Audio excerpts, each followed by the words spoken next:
The world never plays fair. No matter how honest you are, someone will betray you. No matter how skilled you become, someone less qualified will take your spot. That's reality. But those who understand this reality, they survive. And those who survive, they rule. This is a power you can't see, but everyone feels it. This is dark intelligence. Dark intelligence is born when people get betrayed, humiliated, and defeated. Others break down, but you build strength from that pain. It's the kind of intelligence that listens, watches, stays quiet, and strikes at the perfect moment. While others argue, you gather information. While they get angry, you calculate. While they drown in emotions, you plan the future. Most people play checkers. You're about to learn how to play chess. But before we dive deep, let me be crystal clear. This knowledge is for protection, not destruction. Use it to defend yourself, not to hurt innocent people. The goal is to understand the game, not to become the villain. Today, you'll discover the 8 psychological traits that separate survivors from victims, leaders from followers, winners from losers. Now, I want you to drop this affirmation in the comments. I choose to be strategically intelligent, not emotionally reactive. Now, let's unlock the secrets that powerful people don't want you to know. You're never completely clear about your intentions.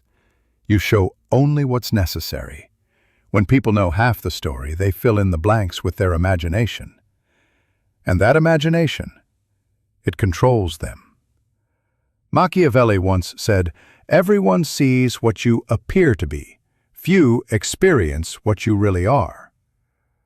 Think about the most intriguing people you know. They never tell you everything. They leave gaps in their stories. They answer questions with questions. They smile when you expect them to explain. This isn't about lying. This is about strategic communication. Here's what happens in most conversations. Someone asks you a question, and you feel obligated to give them a complete answer. You explain your motivations, your fears, your plans. You think you're being honest and building trust, but you're actually giving away your power. Smart people understand that mystery creates influence. When you don't reveal everything, people become curious. Curiosity leads to interest. Interest leads to respect. And respect leads to influence. Let's say someone asks about your weekend plans. Most people say, "Oh, I'm just staying home, maybe watching some movies." That's complete transparency. But it's also completely forgettable. Instead, you could say, "I have something important to take care of." Then change the subject. Notice the difference. The first answer makes you predictable. The second answer makes you interesting. This doesn't mean being rude or secretive about everything. It means being selective about what you share and when you share it. Your information is your currency. Don't spend it all at once. But here's where it gets deeper. You're not the same person with everyone. You adjust your personality based on who you're talking to. People think they know you, but they only know one version of you. This isn't about being fake. This is about being effective. You already do this naturally. You speak differently to your grandmother than you do to your friends. You act differently in a job interview than you do at a party. Smart people take this natural tendency and make it intentional. Every person you meet has different values, different communication styles, different ways of processing information.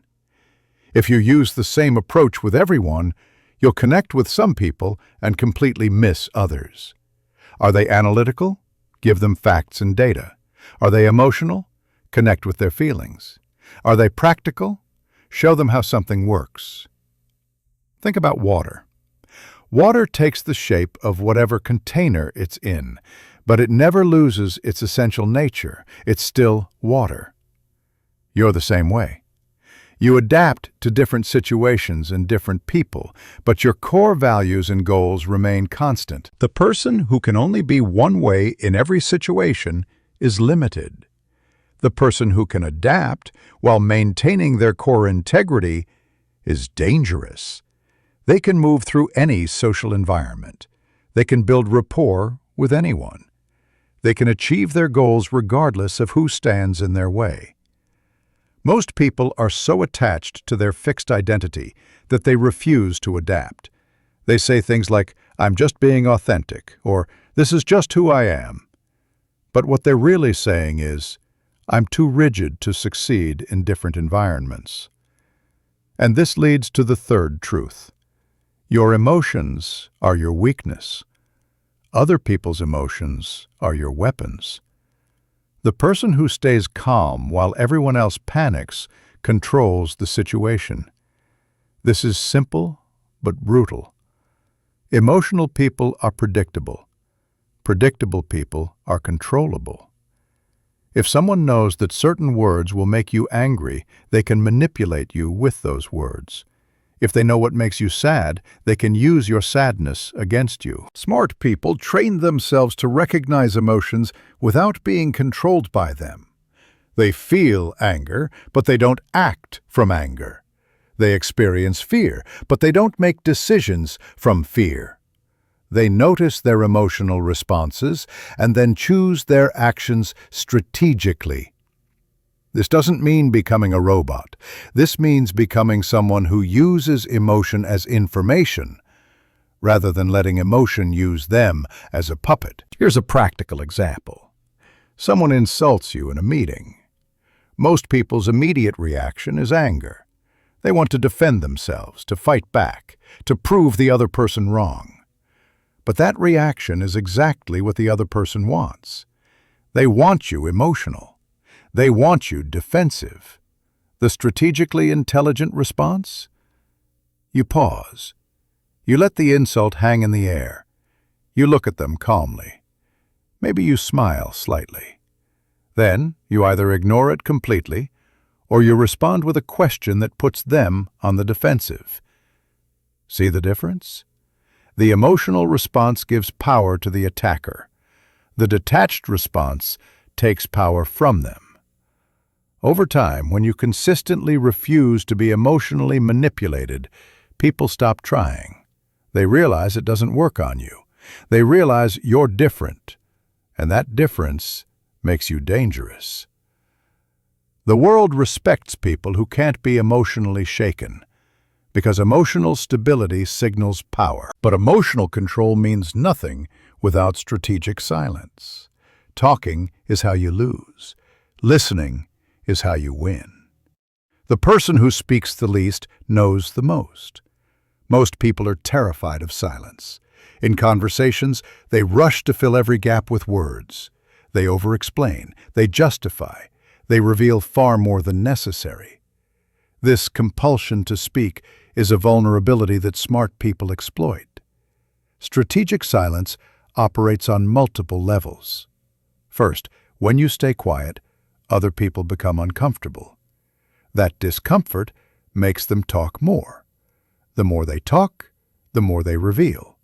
Information, insecurities, plans, fears, all of it comes pouring out because you simply refused to fill the silence. Second, silence creates mystery. When people don't know what you're thinking, they become curious. Third, silence prevents mistakes. Every word you speak is potential ammunition for someone else. In negotiations, the person who speaks first usually loses. In conflicts, the person who stays calm and quiet while the other person rants usually wins. In social dynamics, the person who talks the least is often perceived as the most powerful. This doesn't mean never speaking. This means speaking with intention. Every word should serve a purpose. If it doesn't advance your position, protect your interests, or gather information, don't say it. And while you maintain this silence, you're building something more valuable than any single conversation. Your reputation is your most valuable asset. It works for you when you sleep. It opens doors you never knocked on. It closes doors for your enemies. Most people treat reputation accidentally. They hope people will like them, respect them, fear them. But hope is not a strategy.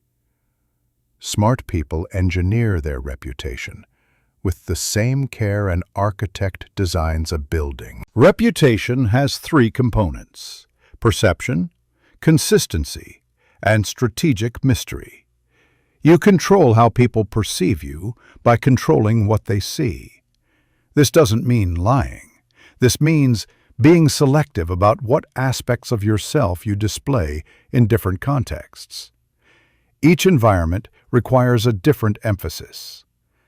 The mistake most people make is trying to be everything to everyone. That creates a confused reputation. A confused reputation has no power. Consistency creates trust. Your reputation must be predictable in specific ways. If you're known for being reliable, you must always be reliable. If you're known for having boundaries, those boundaries must never be negotiable. But here's the key. You choose what you're consistent about. Pick 3 traits that serve your strategic interests, and be absolutely consistent in those traits. Let everything else remain flexible. Your reputation is partly built on what people don't know about you. The more mystery surrounding certain aspects of your life, the more power those aspects have. Never fully explain yourself. Never completely reveal your methods. Never show all your cards. One public demonstration is worth 1,000 private conversations. When people see you enforce a boundary once, they all adjust their behavior accordingly. But reputation means nothing without understanding this brutal truth. Loyalty is not a universal virtue. Loyalty is transactional. You give it to those who earn it. You withdraw it from those who betray it. Most people are taught that loyalty is absolute. Stand by your friends, support your family, never abandon your team. This is beautiful in theory.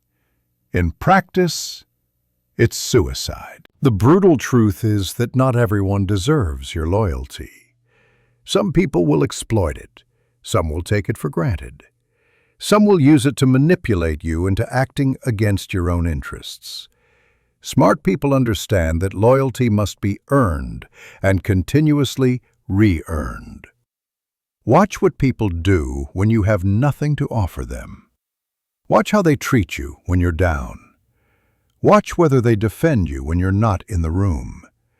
These observations tell you everything. When someone proves disloyal, most people make one of 2 mistakes. Either they get emotional and dramatic about it, or they continue the relationship hoping things will change. Both responses are weak. The strategic response is simple. You downgrade their access to you. You don't announce it, you don't explain it. You just quietly reduce their importance in your life. They get less information, less time, less trust, less investment. This isn't about revenge. This is about resource allocation. And allocation requires the most underrated weapon in your arsenal: time. Time is your greatest ally. Rushing is how you lose. Waiting is how you win. The person who can delay gratification controls the future. Most people are controlled by urgency. They want results now. They want resolution now. This impatience makes them predictable. Predictable people make mistakes. Mistakes create opportunities for patient people. Think about this in conflict. Someone wrongs you. Your emotional impulse is to respond immediately. But immediate responses are almost always suboptimal. They're emotional. They're reactive. The patient response? You do nothing. You watch.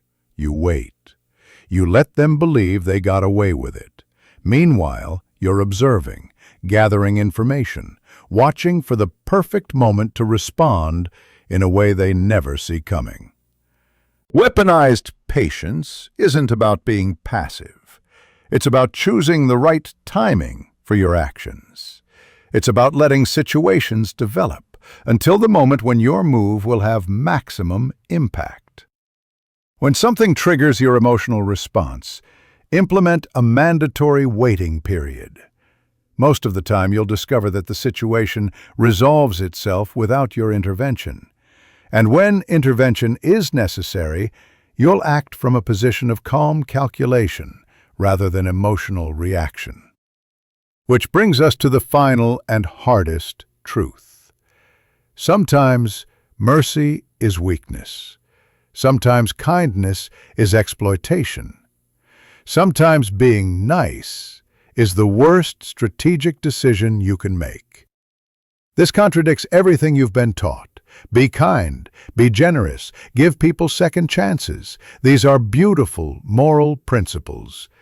They're also strategic liabilities when dealing with certain types of people. Calculated ruthlessness doesn't mean being cruel for cruelty's sake. It means recognizing when mercy will be interpreted as weakness and exploited accordingly. It means understanding that some people only respect force. Some people will mistake your kindness for weakness. They'll take advantage of your generosity. With these people, kindness doesn't work. The only thing that works is demonstrating that crossing you has real consequences. Those consequences don't have to be dramatic. They just have to be real and proportional. Someone betrays your trust, they lose access to you permanently. Someone undermines you professionally, you respond strategically to remove their credibility. The key word is calculated. You're not acting from emotion. You're not seeking revenge.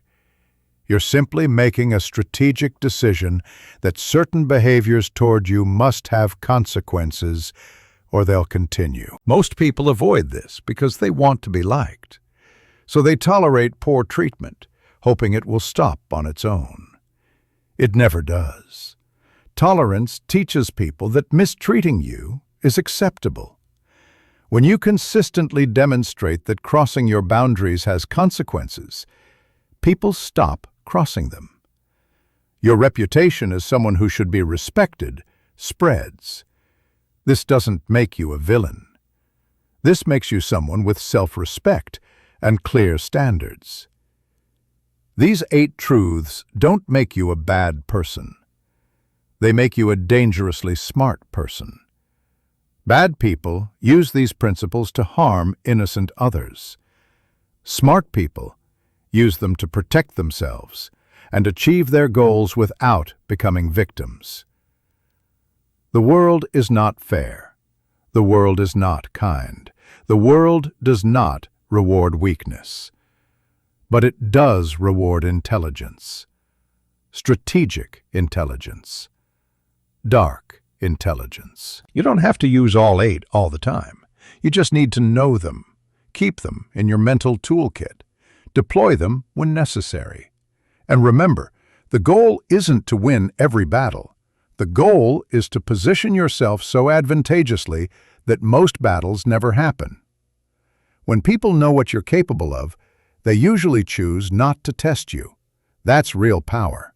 Not the power to destroy, the power to never need to.